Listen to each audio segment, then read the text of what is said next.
Hello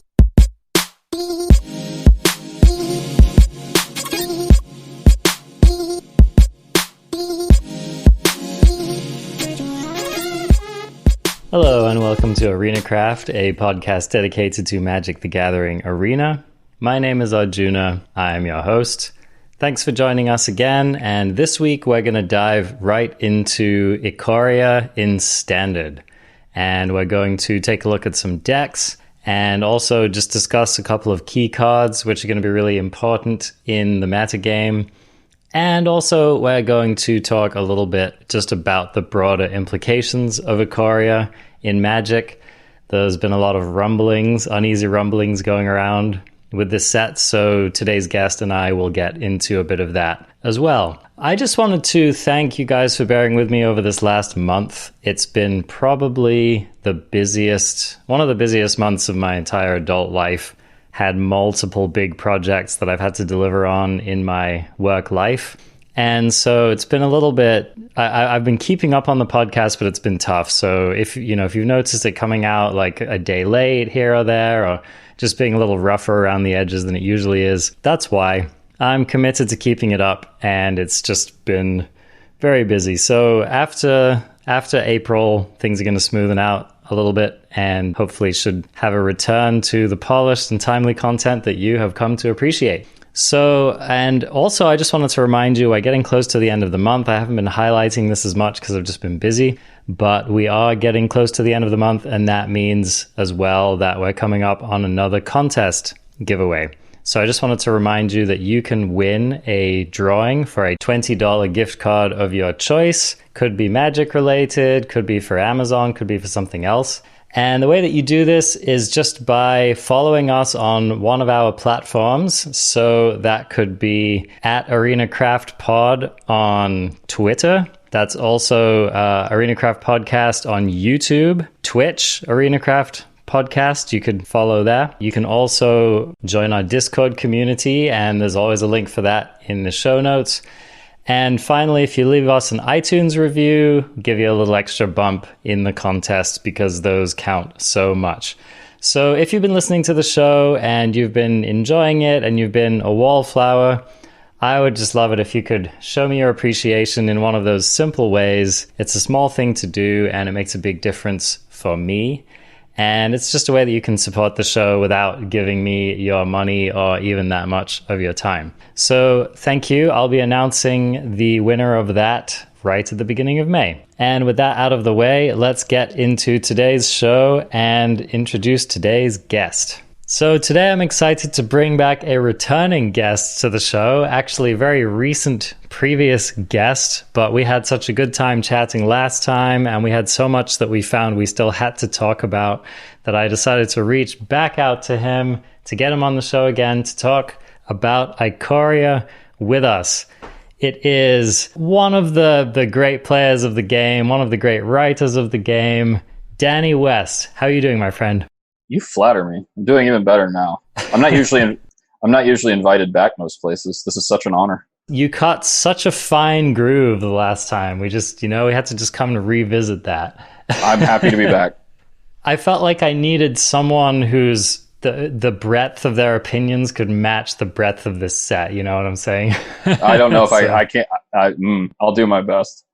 All right, so today we're going to be just checking in on Ikoria. So it's actually been released now. We've had a chance to get our hands on it, at least digital hands on the digital cards. And so there's a lot going on. Now, if you've been plugged in at all to Magic Twitter or basically taking in any Magic content anywhere, you've probably already seen a number of hot takes by now about how bonkers this set is in any number of ways. So we're going to be talking about that a little bit and covering that with Danny, because Danny, I know that you're a great student of the game. You really like to get deep with mechanics. You really like to think about the broad sweep of Magic. So we're going to first of all, we're going to place Ikoria historically just a little bit and talk about what makes this set unique. And then we're going to be talking about Standard and just kind of checking in on some of the new archetypes and some of the new relevant cards. So, okay, with all that out of the way, Danny, Ikoria is here. What are you thinking? What am I thinking? Okay, so My goals in talking about Ikoria are to, I guess the focus I want to have is on expressing sentiments that maybe align negatively with a lot of what people think, but I don't want to just give someone another Magic player who likes to say things are bad, or I don't want to just cry wolf here. The other side of that is I may give good, substantial ammo to people who are like that.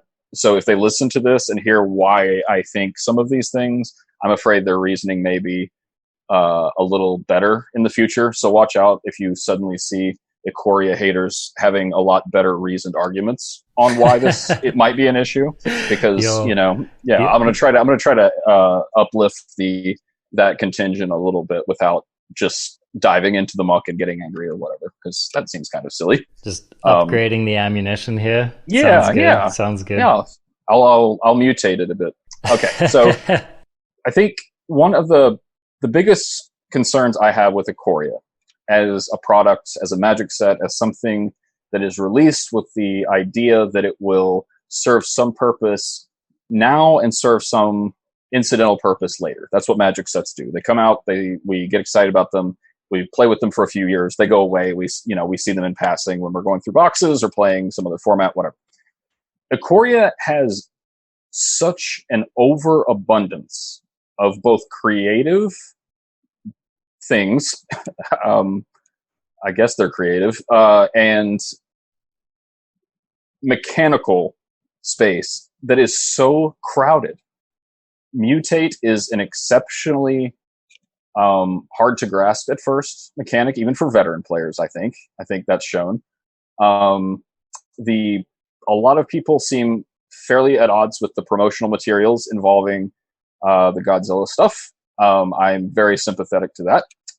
And so I think it's a big confluence of a very divisive set, because it has so much and it's taking so many swings that are very different than what Magic sets typically do, that I think it gives reasonable concern to the idea that a lot of what's going on in design and development right now is going on so far removed from like the ground of where Magic games are happening that it's a concern. And I'm not one to usually think that R&D is sort of out of touch with that. I think in general, especially if you look at the course of how long I've played Magic, like by and large, even with the mistakes that land in standard or the developmental things, it wasn't that long ago when Delver of Secrets was sort of an overly present Magic card in standard, where Aaron Forsyth of Wizards of the Coast was very forthright in saying we were really worried about Birthing Pod, which also ended up being but he was very transparent about it. That feels so far from where we are now. I have no idea why the promotion for Ikoria looks like like some of the advertisements where they list out like where you get certain cards and like what your rewards are for paying for certain things on Arena, or all these this sort of flow chart of what you get for paying what. People in the marketing sphere, people who are very interested in making numbers go up, and that's all that matters to them, they get involved in the creative and things get really distorted. And if that happens once in a while, that's okay. But Ikoria is coming at a time where R&D is in just this year after year epidemic of cards having these emergent effects on tournament play that they don't foresee and they have to intervene on. Whenever you're in a situation where a system is too complex, you can't understand everything about it. You need to learn more so you can understand it. You need better data. Nobody in their right mind thinks that the first thing you do is add more. And Ikoria has added so much more. So it's an indication that I think that there are a slew of problems that I think could become bigger problems down the road. Now, with all that said, I like playing with Ikoria. But I'm a 25-year Magic veteran, or 22 years or whatever. Of course I'm going to like it because it gives me new problems. But there are other problems in a different sense, in the macro sense of Magic, that come out of that. Well, let's talk about that kind of player experience for a moment, because that's something that I was really thinking about this set. We were discussing this a little bit earlier, about how Arena has been like a kind of an ambassador for Magic. The client has been this huge new way for people to get into the game and play. And I think that's really awesome. And so in the face of that, it seems like a little bit of a head scratcher that like at a moment when we have arguably like one of the biggest influx of new players that we've maybe ever seen in the game. We're releasing these crazy gnarly sets like War of the Spark and Eldraine, and now Ikoria, which some people are actually thinking might be one of the most complex Magic sets ever created. And it's certainly the most complex set that has been current during a time that I have been playing Magic. And so, yeah, I can definitely see that it might be just off-putting to be a new player coming in and being like, what the heck, like, how the heck does mutate work? How the heck does a companion work? What is this? And having that happen when even established people who are playing the game are also like, yeah, I don't really know either. Right. Yeah. And it's happening in a set where, like, I remember, I mean, it's been years and years, but it was at a time where Duress and Thoughtseize and all these cards were legal and standard at the same time. And I just had this notion of like, this card is so abundant, or like targeted discard, hand disruption is so apparent that I wonder like how wild the game would be if both players in game 2 and 3, knowing they both have all this hand disruption, if they could pick their own hand. Would you pick cards that you want them to think you want, knowing they're going to go? It's just all these silly, fun, theoretical questions that come out of it. But of course, the end of that discussion was, of course, you can't let players have so much agency over their Magic games that they just get to pick what cards are in their hand. But that's what Companion is in like some small way. So it's just it seems so ambitious in a dangerous way. And I think it's happening during current events. This would have been a really good time for a home run, and I don't know that this was it. Yeah. Well, let's talk about companions, because, everyone's blowing up about companions, and, I'm hearing a lot of stuff which to me sounds frankly a little bit hyperbolic. People saying, Croquis, for example, notable arena player Croquis, making the hot take that Loris is the new Oko. And then not just him, I mean, many entrenched Magic players. Just saw today, or very recently, Sam Black, another luminary of the game, wrote an article basically saying that companions are the most broken magical mechanics since Phyrexian mana, which is another really strong take. And it's interesting to me, maybe I'm just not theoretically as deep as some of these other players. Maybe I haven't been playing Magic for long enough. Maybe I just haven't played against these companions enough. My initial take, at least for standard anyway, was certainly not that these companions are just going to come in and ruin everything. I can definitely see if you're a legacy player or a vintage player, someone who plays eternal formats, just like having like this quadratic expansion of what's possible in Magic and just being like, I can definitely imagine that. One of the things that I'm interested to dive into, and of course we're not going to solve it today, but just one of the things that I'm most interested about is how a companion is going to play out in standard, because I think that they were designed definitely not just with standard in mind, but I think standard is definitely like the place where they were probably tested the most. I think it's going to scare us the most eventually that they were only tested in standard. Yeah, it could be. If they break the thing that they were most tested for, then I think a lot of what we're talking about is probably accurate. There are probably a lot of disconnects going on. But at the same time, yeah, like that's where it doesn't matter if, like, at the ultimate, like, we're talking about theory, we're talking about issues with like the macro picture. At the end of the day, it doesn't matter if R&D prints out like 249 shopping carts and you have to go race other Magic players at grocery stores. Like, whatever they decide is Magic, if you want to be good at Magic, that's what you've got to learn and be good at. So yeah, let's transition to actually talking about how they affect the games and how they can inform people who want to win Magic games how to win standard Magic games, whether they're broken or not.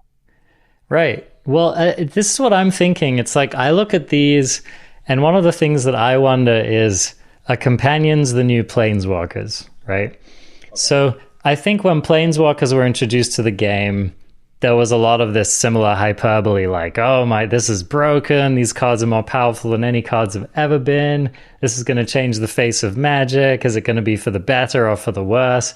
And, you know, it's funny how you still get people to this day kind of making those arguments, and these established Magic players basically being like, well, back in my day, we didn't have a, you know, Jace the Mind Sculptor coming and ruining my game of Magic or whatever. Yeah. That's the make Magic great again contingent. Yeah, where they all have exactly. this imaginary time that it was amazing, and they just project out onto the world no matter the cost. Yeah, you know, you're like, Magic was perfect in 99. Why did they have to go and ruin it? Kind of a thing, you know? But so this is what I'm wondering is like, are companions just a new card type that are here to stay, that we're going to see a lot more of?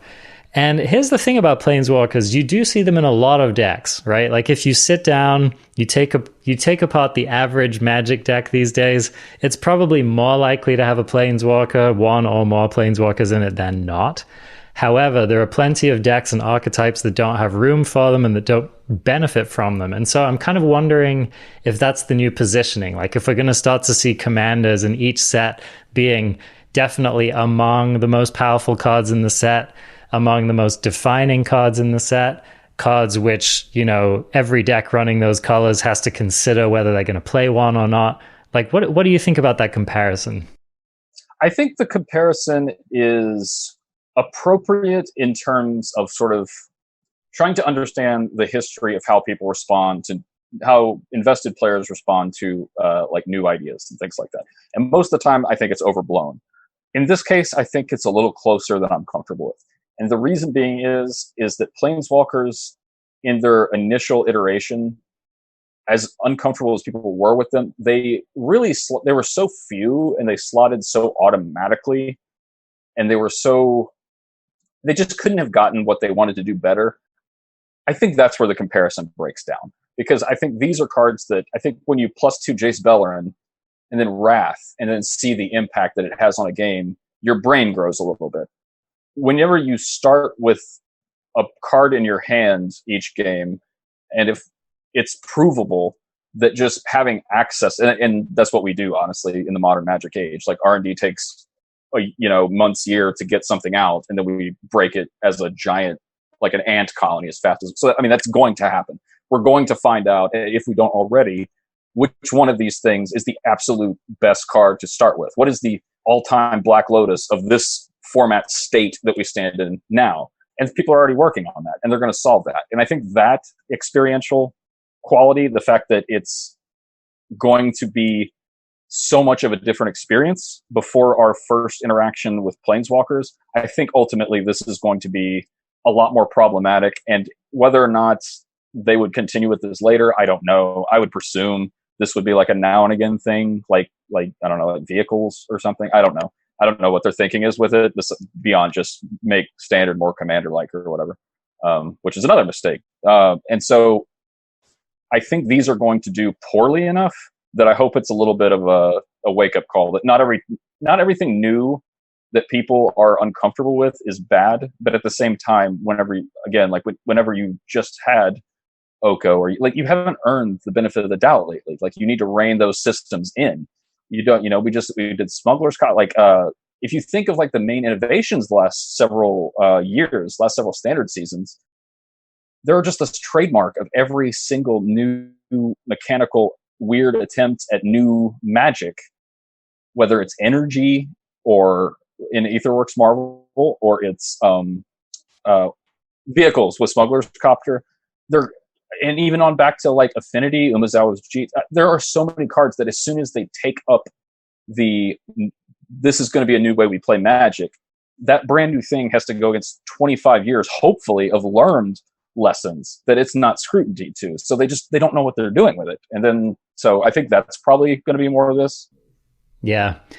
Well, and I think that you just made a really good point that regardless of whether mutate ends up being too complicated of a mechanic, or whether companions end up being too broken, or whether the introduction of a whole existing other fantastical intellectual property into Magic was too much, I think it's just that having all of those things in the same set, especially in this kind of rarefied air of Magic players already being kind of skeptical and feeling uneasy about the game, I agree. It's just it's a lot. You know, any way you look at it, it's a lot. Even if you're loving everything that's going on right now, it's still a lot.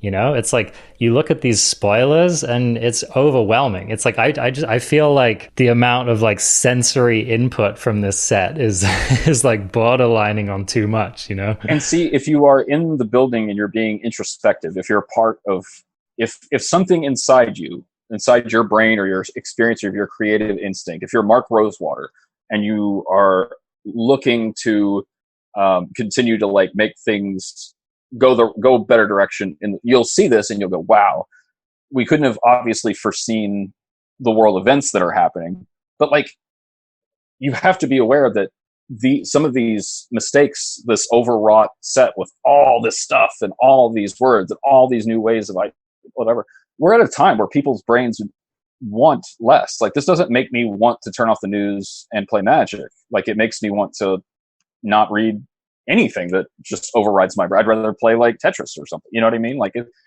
so the one thing I think you just can't do is like look at this and go, oh, we couldn't have seen this coming, and then you sort of use whatever as a crutch, like, oh, it was a bad time, nobody was ready for it.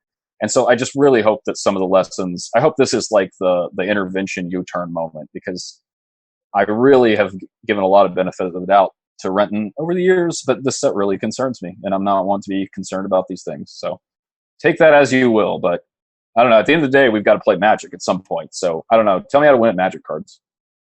Even if they're busy, even if they have the word companion on them, even if they have the word mutate and a bunch of other words in parentheses, we have to figure out how to win at Magic games, or else, you know, what are we doing? So all that said, let's talk standard. So here we are, and we're trying to figure out, like, you know, what's going on in the standard format. Now, of course, companions are a huge part of the equation here. And what I've done is I've pulled together just like a handful of decks, which I think exemplify some of what's going on in standard right now that we can talk about. So we're going to get to that. First of all, I just wanted to highlight a handful of cards that I think are really have seen a huge uptick in relevance in this standard, which I think will tell you something about the format. So let's just get into this a little bit. The first card, which really raised my eyebrows for this set for standard, and I think for a lot of formats, to be honest, was Heartless Act. Now, this is, you know, a lot of people are comparing this card to Doomblade.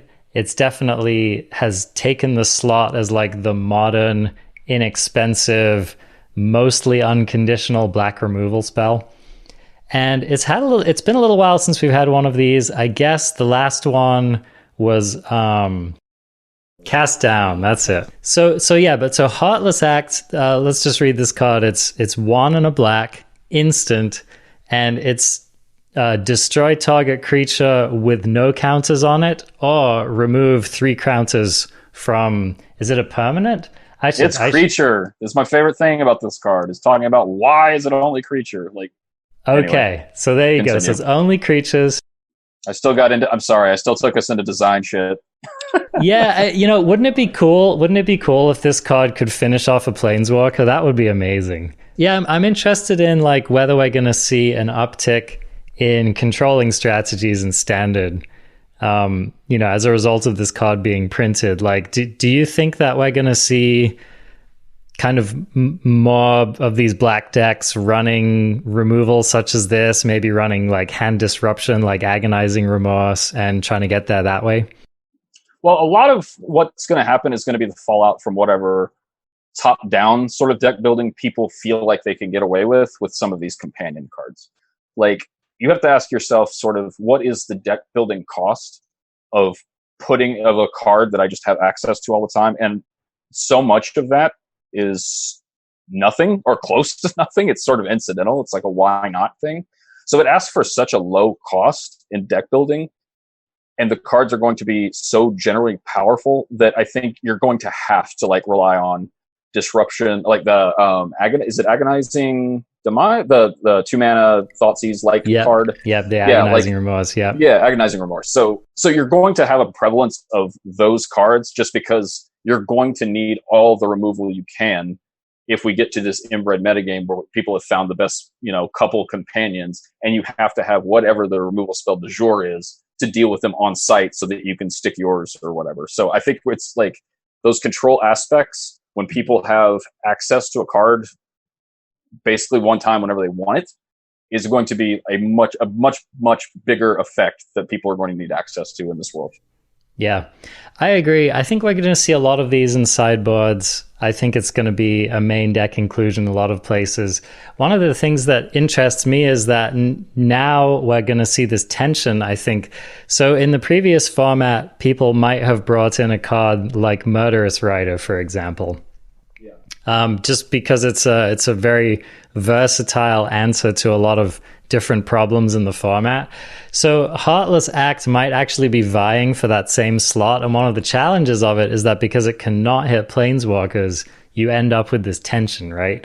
So I just think I think like how good Heartless Act ends up being in this format is going to tell you a lot about the format. Now, a lot of people have been saying that you just can't run removal like this anymore because Standard has too much value in it, and taking out any individual creature is just not really where you need the focus of your game plan to be. You can't afford to just spend a card on doing that.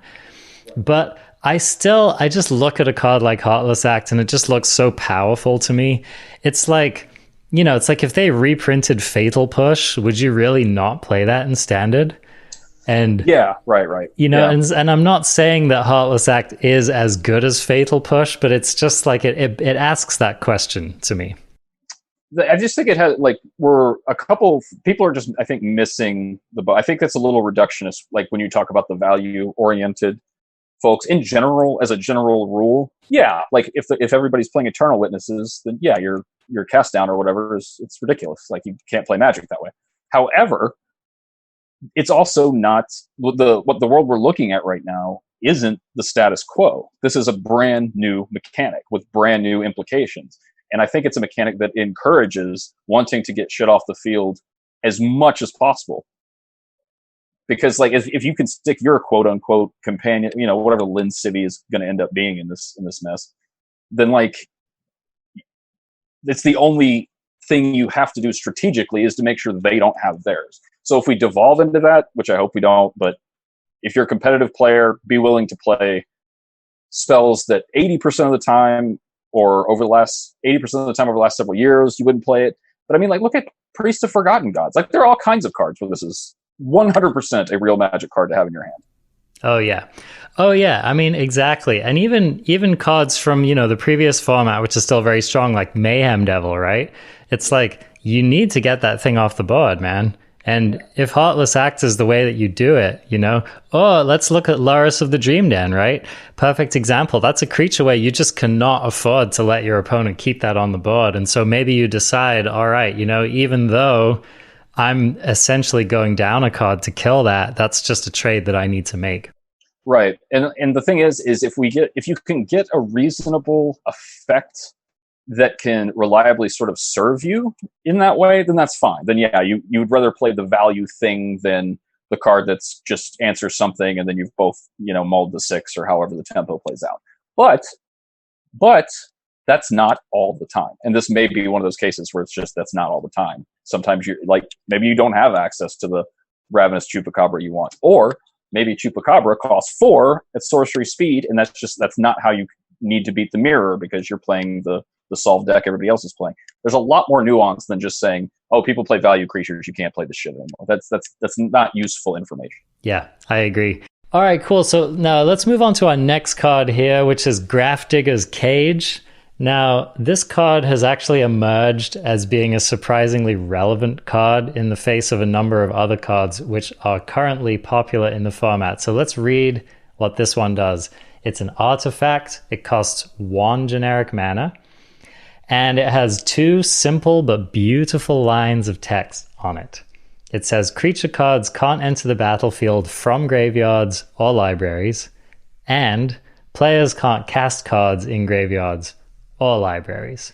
So the fact that this card is currently good in Standard should tell you a little bit about what's going on. I was actually just reading a post on R Spikes from an Esper mage who was saying that they reached Mythic by main decking 3 copies of Grafdigger's Cage. So I think that that's pretty telling. Now, let's talk about some of the cards that Grafdigger's Cage shuts down.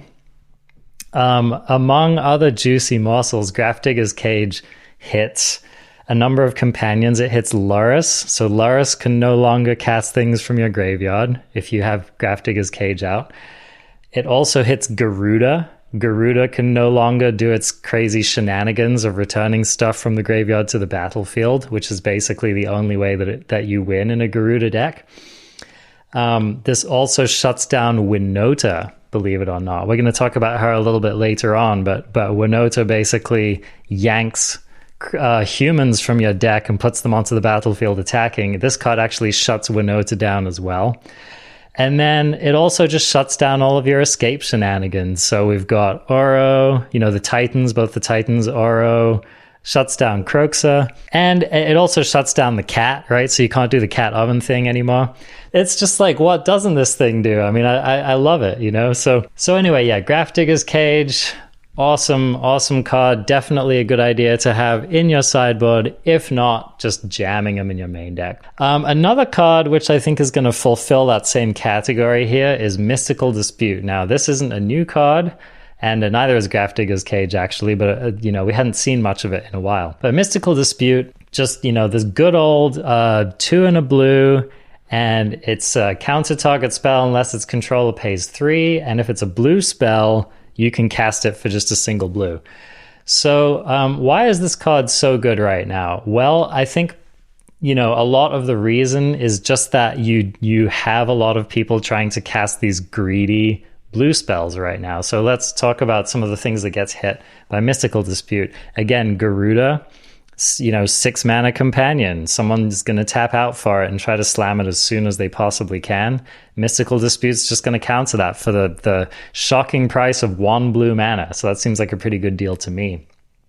So if you're running these in your deck and your Garuda opponent knows that you have them, they have to start playing off curve, right? They have to start trying to leave up their own Mystical Dispute. They just have to figure it out, because you can't tap out on turn 5 or maybe even 4, however fast you're trying to get your Garuda out.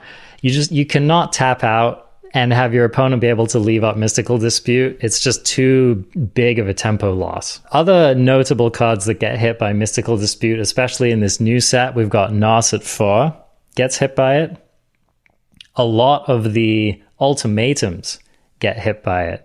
So there's the Jeskai ultimatum, there's the Sultai ultimatum, there's the Temur ultimatum. They all get hit by Mystical Dispute. And so, again, if you're tapping out for one of those bad boys and you get disputed, you're going to feel pretty bad about it.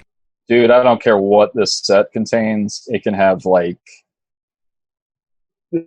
pornographic cards. I don't care. If I ever get to Mystical Dispute a Jeskai ultimatum, it will all have been worth it. I don't care what. I don't care what happens to Magic afterward. That means that's my retirement plan right now. Yeah. That will feel incredible. You could just dust off your shoulders, pour yourself a scotch. If that's not a reason to play Magic through any amount of turmoil, I don't know what is. Indeed. So another card which is seeing a decent amount of play right now is the Sharknado, the Shark Tornado. That's another just nice little 6 mana blue spell that you can Mystical Dispute. That card, sidebar on that card, somebody, that seems to me like some trapped prisoner of the process, sending us an SOS through creative. The fact that somebody put a jumping shark in the set that people are like, jump the shark or whatever. That's it. I feel like somebody is hiding in a closet, captive in R&D, and is trying to communicate with us that they know some of this was ill-timed and awful. Indeed. Yeah. Anyway. Yeah. We may be living in a set which has truly jumped the shark. I know the meta perfection of that is just incredible. So anyway, Mystical Dispute was good, still good. You might consider main decking that card. Let's move on to another main deck card, which probably ought to be a main deck card, but it does have to be a main deck card, unfortunately, and that is Ether Gust. This card is, if not as good as it ever was, probably a little bit better than it ever was. And so, yeah, Ether Gust, again, just able to gain you so much tempo against some of the relevant cards that are being cast. Let's talk about those like Winota, for example. You can gust your opponent's Winota, and that's going to leave them with probably a bunch of dorky, like 1/1 soldiers or whatever. It can still hit a lot of the stuff in the red-black sack deck. It can also hit 3 of the ultimatums, right? So again, getting your ultimatum Ether Gusted is going to feel, approximately as bad as getting it Mystical Disputed. So there is that. And then, of course, it's just still good against all the stuff it used to be good against in the format. People are still playing Nissa. If people start playing the new Vivian, you're going to start Ether Gusting that as well. So I just think, Ether Gust still as relevant as it ever was. Last time we talked so much about the play patterns of Standard and how they're starting to emulate how we typically associate modern format play patterns. These cards being, like, when you start seeing cards that are just really, really high risk deck slot stuff under most conditions, like Grafdigger's Cage, like Ether Gust, when you see very pointed cards like that, that's an indication that the power level of the format has gone to such a modern type of place that it is worth more to give up an actual deck building slot in game 1 than it is to have these other cards that are just so absolutely powerful and dominant get unchecked. So that's a thing that really harkens back to where you were talking last time we talked about how much this format can feel like modern. No, totally agree. Because, when the cost of not running it main deck is higher than the cost of running it main deck, you're living in a somewhat warped format, right? So when you have to bring in such conditional answers just because getting blown out by, the big threats is so disastrous. So, but, that's the world that we're living in right now. And so, basically your options are either to just try to be too quick and go under, or to just try to get there anyway, or to main deck answers, right? Those are kind of your 3 choices that you can do. Lastly, I just want to highlight that cards that exile are going to be very important in this format. And so we're talking about Agonizing Remorse. We're talking about Cry of the Carnarium. Scorching Dragonfire, I think, is still going to be a very relevant card. And I just think that, exile removal it's just very, very key at the moment because there are so many graveyard shenanigans going on. So if you decide not to run Grafdigger's Cage in your 60 or in your 75, you might just consider running some of these other exile cards to try to get your edge that way. And it's interesting, too, that a lot of these cards are costing less than Ashiok. The fact that Ashiok comes off as such a powerful graveyard-type hate effect, but you can't really wait that long and people are winning with Grafdigger's Cage main deck is really another indication of just how crazy powerful the effects in this format are. Yeah, that's a really good point. And also, like, you just don't necessarily want your graveyard hate to be stapled to a permanent that can get easily killed, right? Yeah, so, exactly. It's like if you resolve your Ashiok 3, your opponent might just remove it and then just keep going on with their graveyard shenanigans. And then the inbred cycle continues because, like we're saying, like we're talking about, we just talked about Mystical Dispute, Ether Gust, both cards for which Grafdigger's Cage does not suffer from. So right. Ashiok has more issues. Exactly. Yeah, exactly. So just keep that in mind. Or like, if you're like running your General Kudrow and you're thinking that that's going to solve all of your issues, it's like it's a helpful card for sure, but I think that your plan needs to be a little bit more resilient than that. So keep an eye on that. Now that we've covered some of those that kind of lay the groundwork for the format, let's start talking about some decks. I've got like a lineup of just a handful of decks here, which I think are really highlighting some of the things that are happening with the format. So let's get started with this big bad boy Garuda, who we've mentioned a number of times. So Yeah, let me bring this card up and so I can read it. Garuda, Doom of Depths. So this is a 6/6, and it costs 4, and then either blue, black, or blue-black, whichever you choose to pay. So 6 mana total. And it's a 6/6, and it's a companion. And the stipulation is your starting deck contains only cards with even converted mana cost, which is a pretty steep cost, by the way. And it says, when Garuda Doom of Depths enters the battlefield, each player puts the top 4 cards of their library into their graveyard. Put a creature card with an even converted mana cost from among those cards onto the battlefield under your control. So note that you can actually yank your opponent's creatures with this card as well. Happens fairly often. So we've been seeing these decks, that kind of turbo Garuda decks, and basically all they are is just ramp, Garuda as your companion, probably running 3 of a main deck as well, and Spark Double. And so what you're trying to do is resolve your Garuda as quickly as possible. You're trying to put your own Spark Double into the graveyard, bring it to the battlefield, copy Garuda, then you get another trigger, and you're trying to just chain into as many Spark Doubles as you can.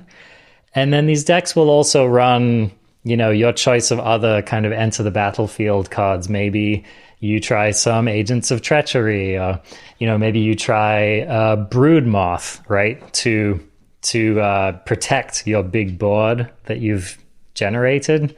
Because you don't want to go off with Garuda, get this massive army of 7/7s, and then just get them board swept the next turn. Anyway, so this is kind of like people's first take in the format on Garuda. What do you think about this? What do you think about this style of deck? Do you think that Garuda is like not the over-the-top kind of win on the spot deck that you want to be trying to do in the format?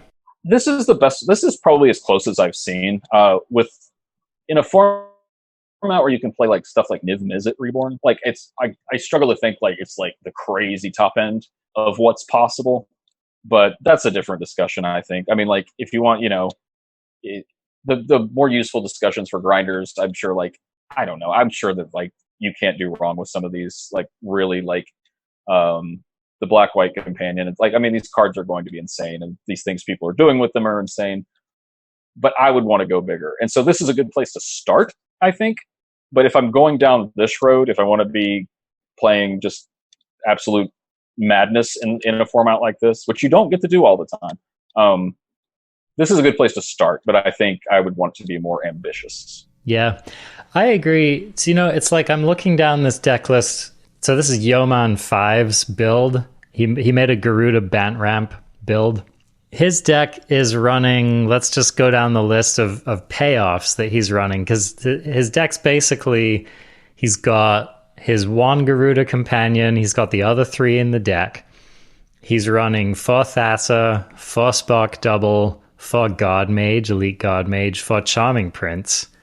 He's also got 2 Umori the Collector, 2 Dream Trawler, and 2 Endray's Forerunners, right? And then, of course, some Mana Dorks. So basically what he's trying to do here is he's got this kind of hybrid of like the go off on one turn Garuda thing with like this Azorius Blink package, which people have been playing. And it is interesting how we're in this place where the idea of either making like an army of Garudas on turn 4 or 5, or maybe slamming a Garuda into an Endray's Forerunners or a Dream Trawler or something like that, is just like the fact that that's not necessarily the most impressive thing you can be trying to do in the format on turn 4 or 5 really says something, really tells you something about where we're at. Spark Double to me is the card that the clone that finally like we've had Metamorph, we've had a lot of these like sort of clone effects, but this one is so flexible that even though the mana cost is it's clone, like that's a neighborhood I want to be into. Like this is part of what, however you feel, the fabric of this format is in these kinds of cards, I think. Yeah, and trying to exploit them, it's like Nobody's winning with Thalias, and you know what I mean? Like, nobody's playing that Magic here. You need to, it's really like gaga crazy show off. Like, I mean, Companion is not a subtle mechanic. This when you want to look for a good direction competitively and like what they sort of designed or had in mind for a format, it's always good to look toward the mechanics. And there's not a less suggestive mechanic than Companion that says, look, we want you to play Commander and Standard. So you may as well embrace that aspect of it and then see how because a lot of the Companion quote unquote costs, I mean, like Sam said, we're looking at Phyrexian mana type quote unquote costs, the way that paying 1 life on a fetch land is a quote unquote cost. You know what I mean? Like, all these have quote unquote costs that just don't matter. They just give you they give you enough restriction to just make your creativity that much more easy to access and to find you know what I mean? Instead of having a whole breadth of combos you could discover, oh, look, I only can use this card anyway. So then you pull that up on Gather and your deck, you know, is going to do well. So yeah, that's a good place to be. Yeah, this is one of those decks where you look at it and you're like, bummer, man, I guess I can't play Teferi, right? Yeah, right. And that's kind of the end of your complaint. So we have this Garuda archetype.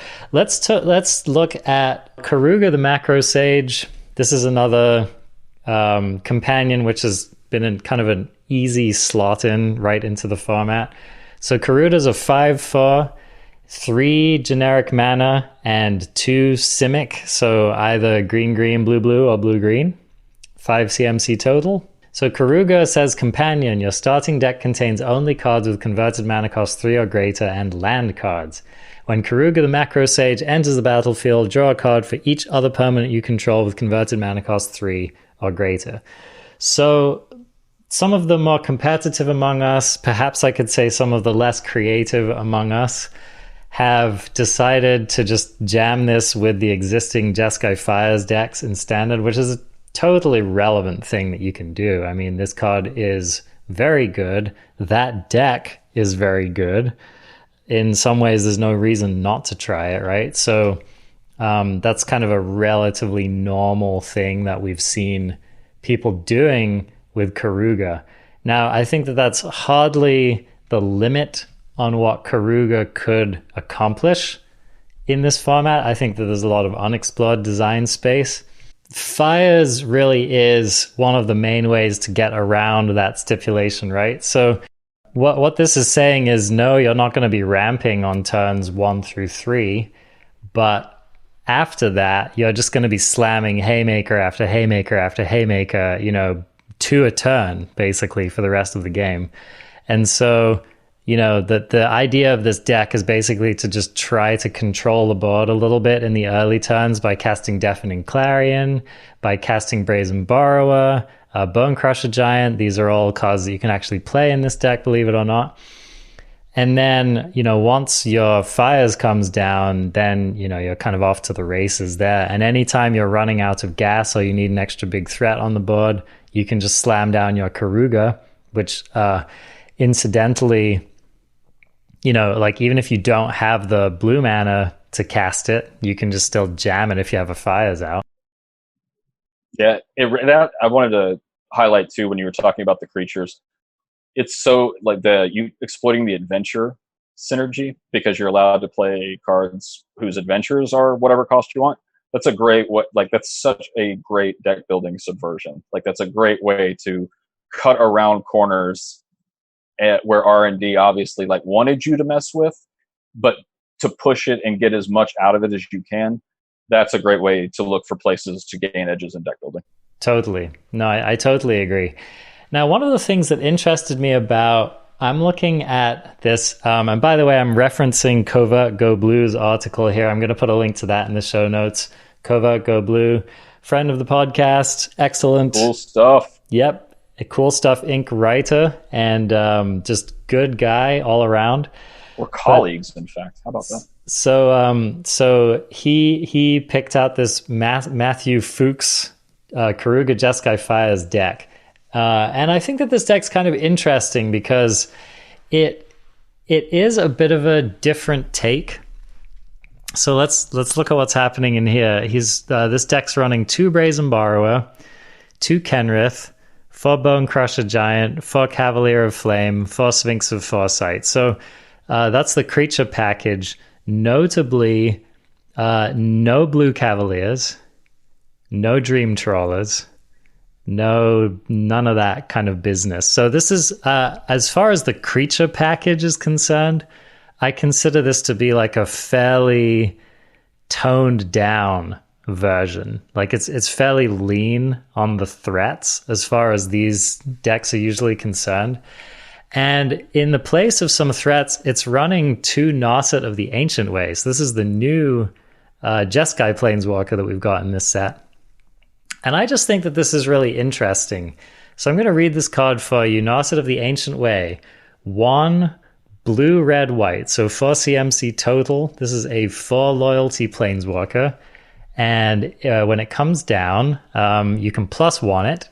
And +1 is you gain 2 life, add blue, red, or white, and spend this mana only to cast a non-creature spell, which is kind of not that amazing in this deck, right? Like, this is not a card I would have initially tried to slot into a deck that A, is trying to cast spells without spending mana, and B, that doesn't actually run that many non-creature spells.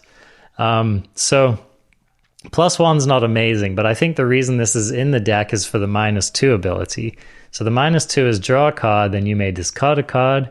When you discard a non-land card this way, Narset of the Ancient Way deals damage equal to that card's converted mana cost to target creature or planeswalker. So I think that Narset's basically in the deck to try to dispose of your extra Fires of Invention, or to also dispose of your Deafening Clarions if you're in like a creature light matchup. Maybe even to pitch a Teferi that's not going to be relevant on the board, like if you need a removal spell instead of just another Teferi. So I think that that's really the main reason that Narset is in the deck, because again, you're probably not going to go for her ultimate. Her ultimate's -6. You get an emblem with whenever you cast a non-creature spell, this emblem deals 2 damage to any target. That is really not what this deck's trying to do. It's flavor text. Yeah, it is. Yeah. That's exactly what it is. So I just what do you think about this? I clearly this is doing something in this deck, but I just think that it's odd that you're running a Planeswalker that literally has like 1 mode in a deck that just has not that many non-creature spells. Yeah, like I said, it's new, but I don't know. Traction is going to be huge. Like, I think that's probably the concept. This concept has changed a few times, but as it's become, I mean, people basically just call it modern now. The idea that you have to, aside from maybe like the cat deck or whatever, where the old Trail of Crumbs type setups, like that's the closest we've come to like old sort of set up your pieces magic. But like Uro magic and this sort of companion stuff is very like, get on the board, stick your stuff, and get away. And maybe just that sort of pseudo 1.5 modes this card is privy to here, like maybe that's enough. Maybe just a couple of copies where you have the ability to really dig in and spread your threats wide and diversely. I mean, I don't know. I'm just trying to think of something that would end up better here for this slot, and I think this is probably fine. Yeah, I think that Narset's a little bit of a toolbox card, so it's like if you need to cycle a card, it draws you a card. If you need to deal with a problematic blocker or a problematic opponent's planeswalker, Narset kind of deals with that issue as well. Who knows? Maybe you need to gain a little life, right? But I find this an interesting inclusion, and one I'm definitely going to have to keep my eye on as the format evolves. I would definitely look at this card as one of the first to sort of try other things in place of. But at the same time, if just because it sort of like looks a bit off kilter, like things play a lot different than we sort of plan sometimes. So it may have secret abilities, quote unquote, just in the nature of being a planeswalker that can come down, fix colors well or whatever at the turn after you play Teferi or whatever.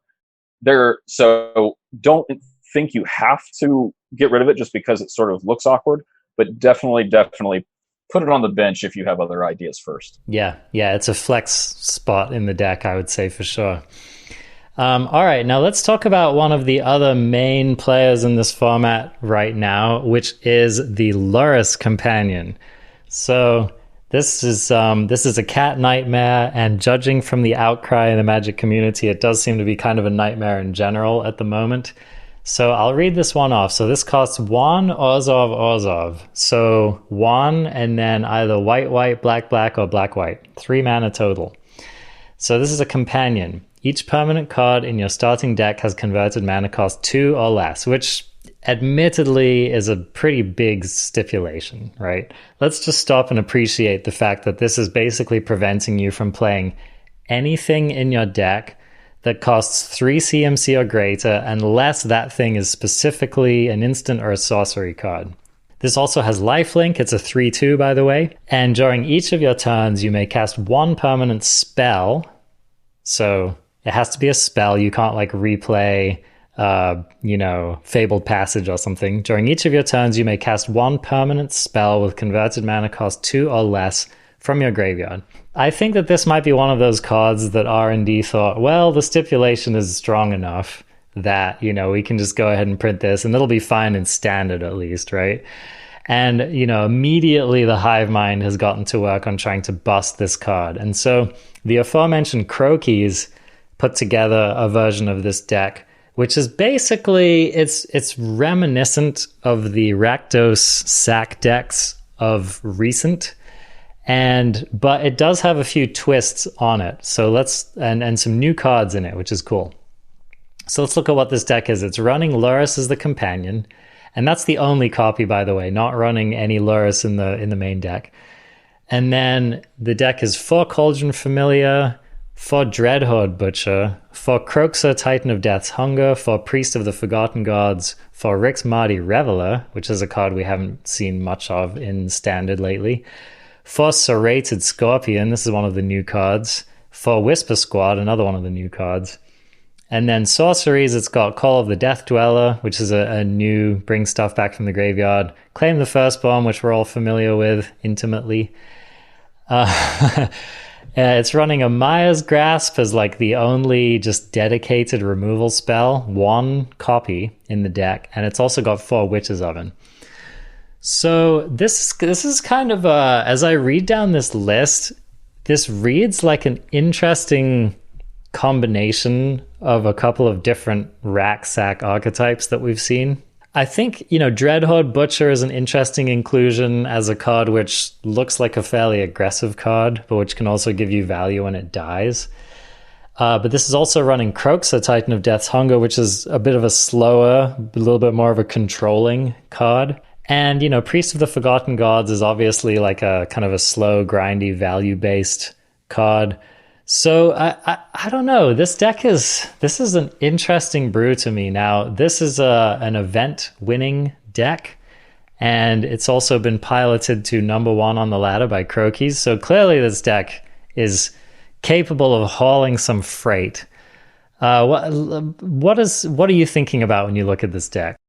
There's a few things. One, I think once again that it solves the companion quote unquote restriction, actually solves the stipulation for deck builders, because where you would want to be seeing this card without companion would be in like, how do I make this work with Mayhem Devil? Well, it's done all the work for you. You can't use Mayhem Devil. It's banned in the format of using this card in a deck.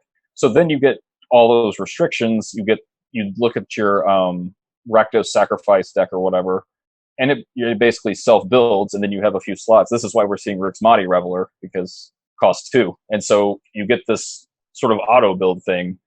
I think this deck is kind of nuts. I love the fact that this is a cat nightmare, because like people were already like sort of over the Cauldron Familiar play pattern and thought we're just getting started.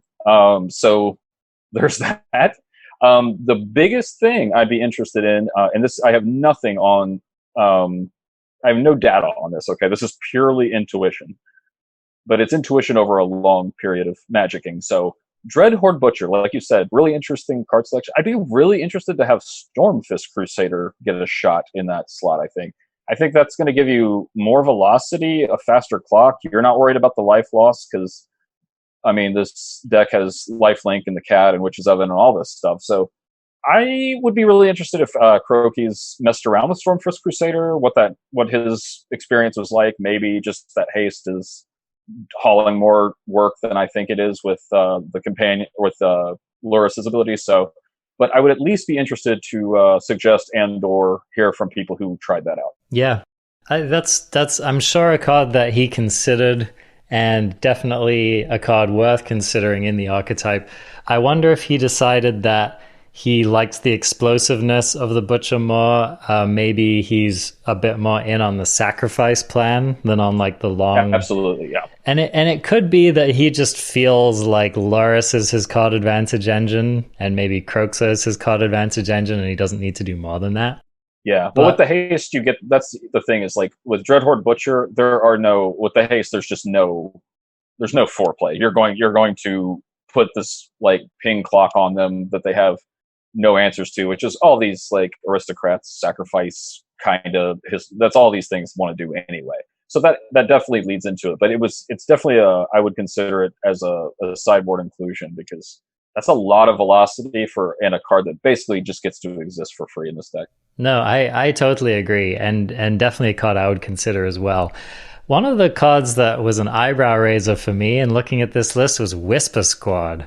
So this is costs 1 black mana. It's a 1/1, and it has an activated ability, which isn't a tap ability, so you can do this as many times as you want.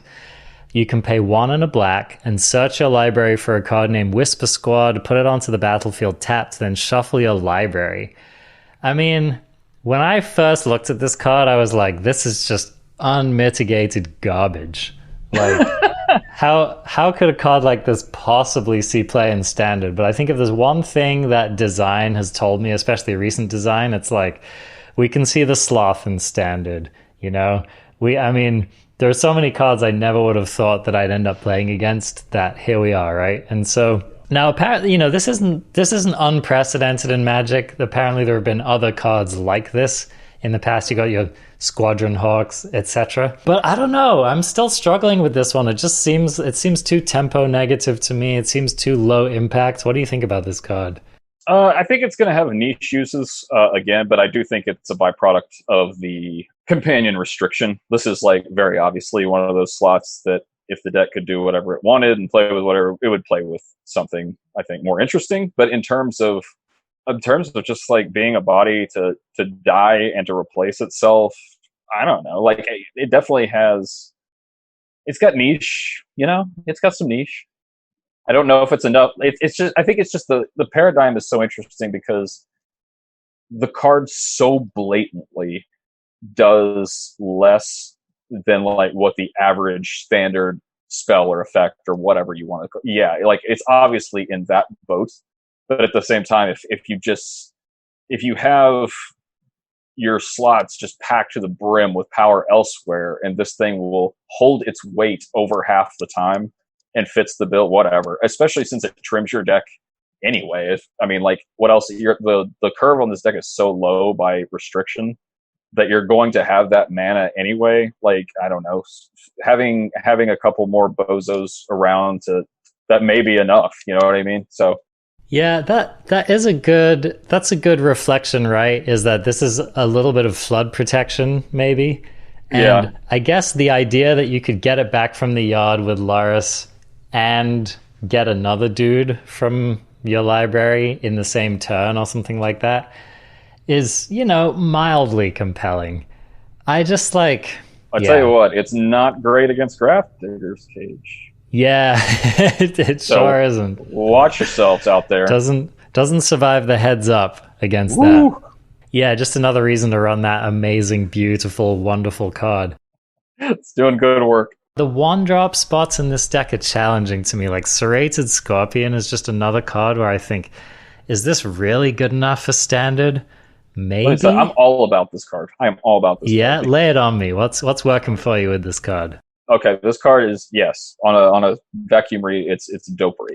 But the way that the play patterns so often happen, especially with these sacrifice decks against decks that don't have like a really relevant or like on hand reliable trampler, is you can just recur and bring back in perpetuity. Like, and so this is essentially just gets in most limited decks it'd be unplayable, but just because this is sort of the way this format has broken, and this is essentially Cauldron Familiar 5 through 8. I think yeah, because you're going to be like Lurrus is going to act as like the food sacrifice most of the time anyway, and so the cat at just drain and gain on 1 is usually sufficient enough to stabilize. I imagine getting a 4 swing, like with 2 and 2 on each end of it, is going to be that much more discouraging. So I think a little more than Whisper Squad, I think this card makes a lot more sense just in natural synergy. It doesn't belong 99.9% of the place of like, this text is banned from most competitive Magic, but in this deck, it's that 0.1%. Here's what I'm struggling with, right? Is this is going to happen a lot with this deck, right? You're going to look at your opening hand. It's going to be 2 to 3 lands, Whisper Squad, Serrated Scorpion, and then just like some random other dorky card, right? And like... And Lurrus. And Lurrus, right? So maybe that's enough. That's the question. I just think like the number of like super garbagey hands that you're going to draw with this deck, it's kind of hard for me to get behind. Like how much more aggressively though you can mulligan when there's not a goddamn thing in your deck that costs more than 2. Yeah, go to 1. Like, what difference does it make? Mull to 1. Yeah, I mean, like, you know what I mean? Like, run it off the top.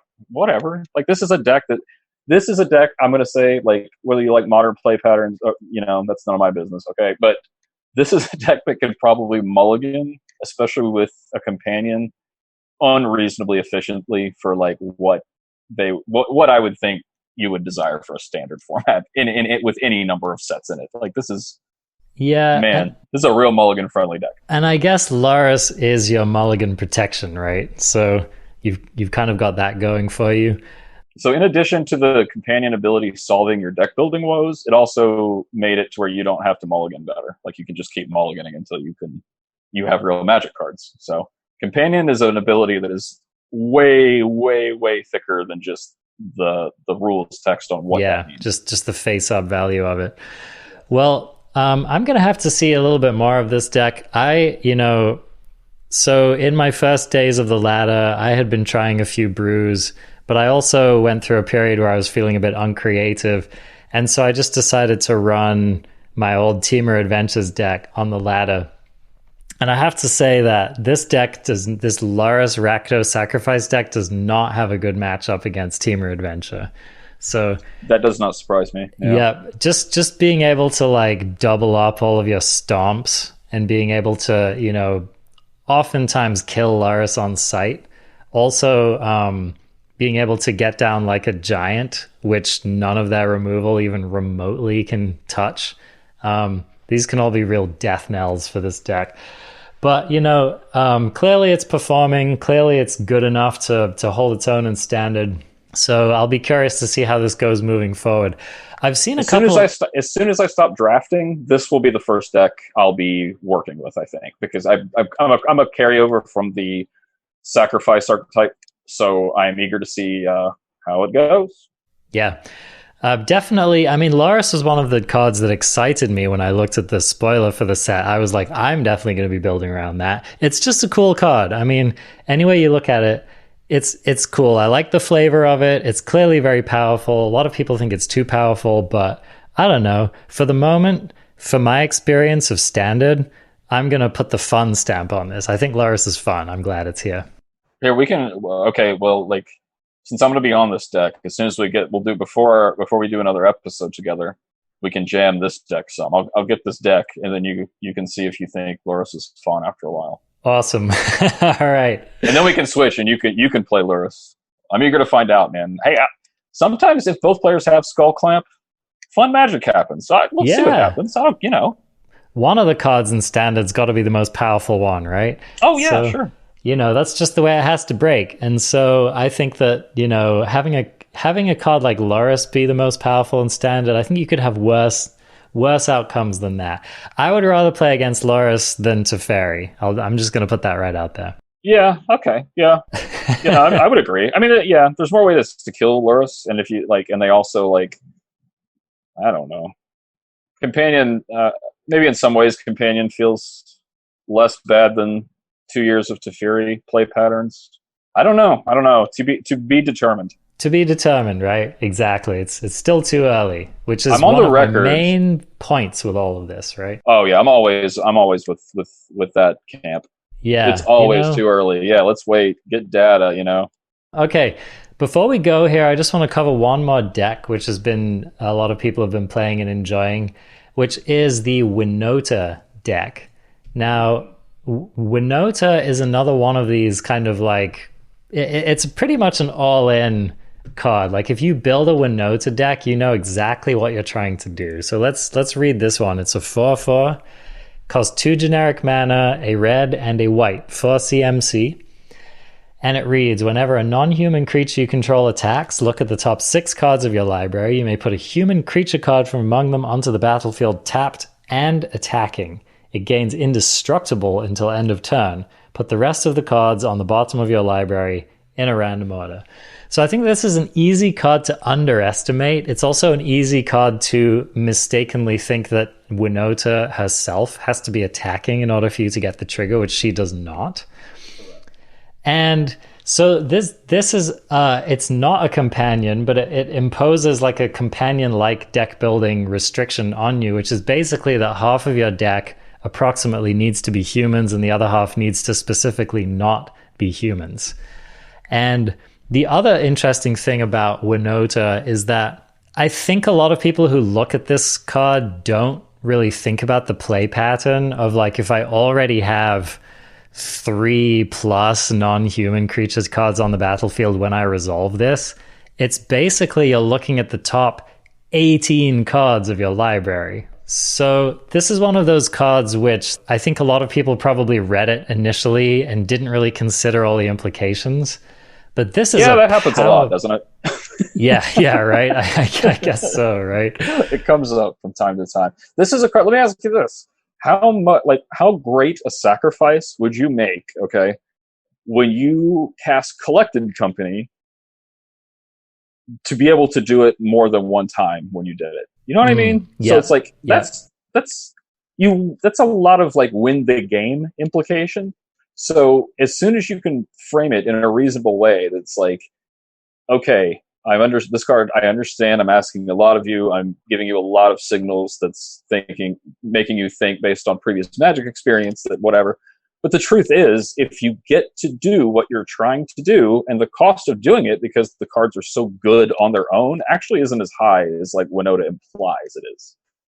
You're not actually doing that much. You're diversifying for her, but the cards are fine. Agent of Treachery is not an unplayable Magic card. It's insane. Right. So let's look at the cards in this deck. Okay, so this version that I'm reading you is Jeskai Winota, and this is a version developed by Aaron. Well, maybe not developed by expressly, but version played by, tuned by Aaron Gertler, so our friend Little Beep. So he's running, in the main deck, he's got 2 Stonecoil Serpents, 4 Charming Princes, 3 Fibblethipps the Lost, 4 Bone Crusher Giants, 4 Legion War Bosses, 4 Elite Guard Mages, 4 Winotas, of course, 3 Agent of Treacheries, which is kind of the top end of the deck. And then he's also running 2 Luca Coppercoat Outcasts as in his Planeswalker slot, and that's presumably to help him find either Winota or a late-game Agent of Treachery if he needs to. And then he's also running as instants 4 Raise the Alarm. Now, I raised my eyebrows when I first looked at this deck when I saw Raise the Alarm, because I thought, well, that makes humans, right? It actually doesn't. The tokens that it makes are just soldiers. That's the only type they have, right? Yep.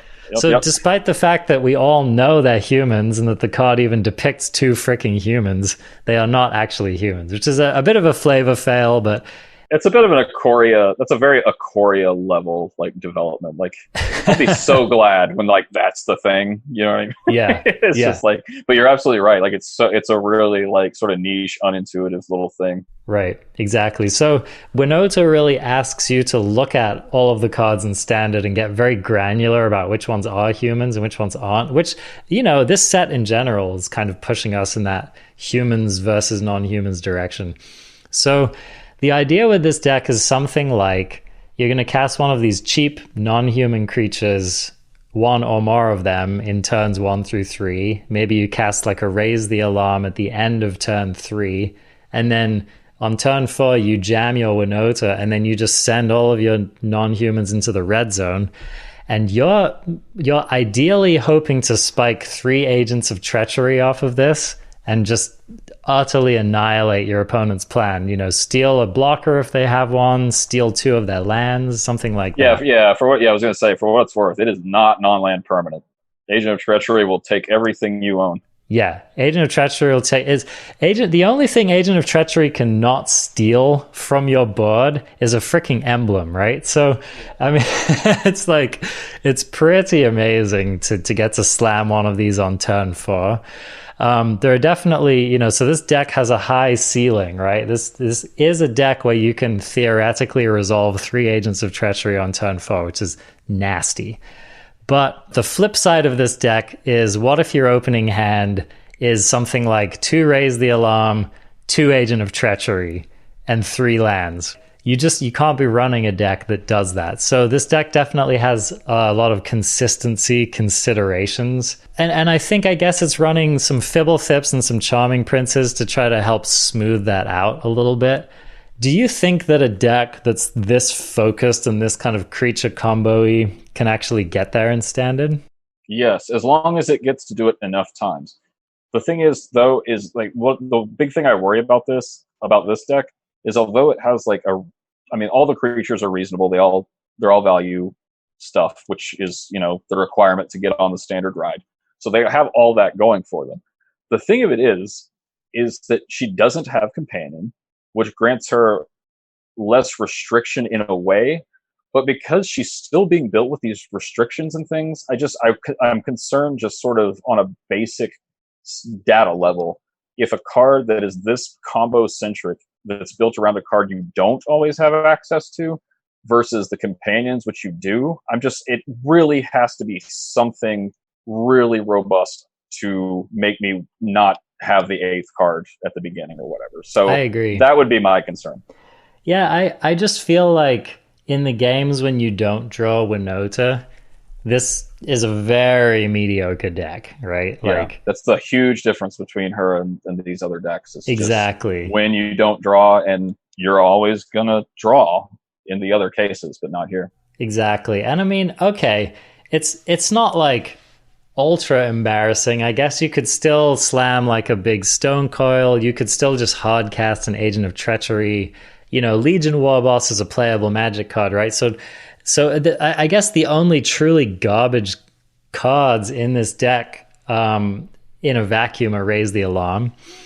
But it's, no one's got, like, you nix the Winota from this deck, and this is like a tier 3 standard deck, right? I mean, this is a pile. If you don't have Winota out, this is just a hot pile. Oh yeah, this is like a amazing draft deck that you moved all the 1s to 4s and got rid of the commons. Exactly. Like, it's a bunch of rare cards. That's exactly what it is. And so, yeah, I'm skeptical. Call me a skeptic on a deck like this. And I think you're right that the companion thing just kind of raises the bar. And so if you're trying to do like a combo deck which isn't a companion, boy, you've got to really get your consistency down. And I don't know that this deck has that. Yeah, it's on the table. I think this deck has a lot of validity to it, but it's really hard to get over. Aren't you sort of philosophically mulliganing every game you play by playing a combo deck with a non-companion? I was gonna say, like, I almost would consider putting the Sphinx of Foresight in a deck like this, just because A, it's a non-human, and B, it gives you those scries at the beginning of the game. just to make sure you are the right amount afraid. You are not enough Magic players are scared of bad opening hands. You are the right amount of afraid. Man, I just I want that Winota. You know what I'm saying? Like, I'm willing to pay. I will pay big in order to get that Winota down on the field. This is so not the deck for you. No, I agree. I've been a skeptic from moment one. You know, I can't. Hey, I just want to say something. Raise the Alarm passes the value test. That's a 2-for-1. Okay. So technically, we should allow it in the standard. Yeah. It was first printed in Mirrodin, and it is funny. It just, no matter what, I did it. Right, two little 1/1s at instant speed, just like, as long as they keep making it, is going to, like, every 6 years, there's going to be some deck that just randomly is okay with that. Yeah. I mean, it's cool. Like, I love that decks like this exist. I love that we get these new niches in Standard where we do get to play these kind of junky cards like Fibblethip, which you don't really see many of these days. Here's something I learned about Fibblethip recently. I was thinking of Fibblethip as like the ideal mutate target in Standard, and it doesn't even frickin' work, man. No, you can't do that. Which just really bothers me. So there's something, you know, if they want mutate to be viable in Standard, they basically need to reprint Elvish Visionary stat, you know? And well, do we not have no, it was in Ixalan. There was the 2-mana black one where you lost a life, but yeah, that's gone too. So yeah, and until we have a 2-drop 1/1 non-human that we can mutate onto, I'm really not sure that we're gonna see like a massive amount of mutate in Standard. I mean, it's working its way in a little bit, but I think that that's the notable exception at the moment in Standard, is like the companion thing's running wild. Everyone's trying that mechanic, right? And cycling, of course, you know, there's plenty of cycling cards entering Standard right now, so everyone's all about that, right? So the big one that's a little bit lacking at the moment is mutate, and I think that that's principally why, is that we just like, you know, because there are a lot of these decks, like there are Jeskai decks would love to be running Vadrock, but what Jeskai deck is going to be wanting to, you know, apart from this one, of course, is going to be wanting to make a bunch of dorky non-humans, right? And the only reason that works in this deck is because you have the top end of Winota, right? And so, I don't know, like, I don't think that we're going to see that much mutating until we get some more really value-driven cheap creatures.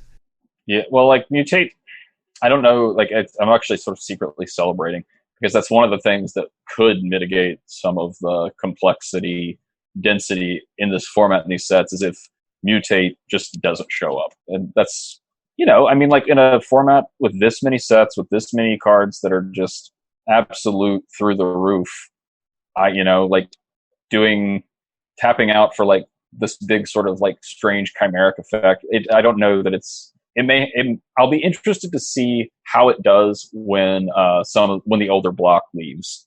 It has a better chance, but right now I think, like, you're just screwing around when people are playing for keeps and doing business on the first turns and stuff. Yeah, exactly. And you know, the cool thing about having all of these interesting mutate creatures in the format is now Wizards has a number of sets in Standard to try to throw us a couple bones and make it a more playable archetype. So I think we're probably, you know, with each new set that gets released, we're just going to be able to look back on all of our cool mutate creatures and see whether they're playable or not. And there's a strange, like, paradox here where it's a very commander feeling sort of mechanic. I would expect to find it in, like, a commander pre-con kind of release. But because it's so strange that it's a commander style mechanic, and it's in the Standard with the set that they're, like, really pushing this sort of commanderization type companion stuff, but it still doesn't go very well. It's a super odd phenomenon to me to see. Like, I mean, if you make a mechanic and it's very commander centered, and then Standard becomes more commanderized, but the mechanic still doesn't really go there, it makes me really wonder about, like, sort of what the goal with the mechanic was to begin with. Yeah, no, I totally agree. And I think that it's just, you know, it's a new thing. They're trying to make creatures cool again. And I think it's going to take a little while to catch on, and maybe they decide that it just, was fun and limited. And, we've had mechanics like that before, right? Where it was all over limited. It was really fun. It was really cool. People think back on it fondly. Didn't see much play in standard. And I think that's totally fine.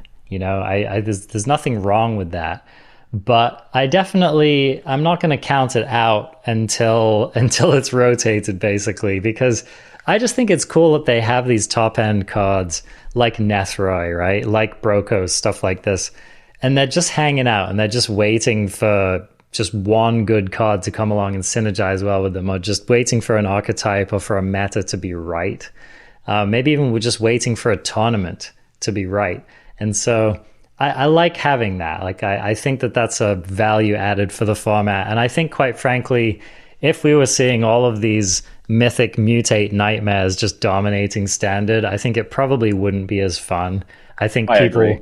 You know what I mean? It would just be like another negative on this format. So because then it becomes almost literally just commander play. Then you're getting too close to just like you've created this like awful hybrid format, and they're both losing identity because of it.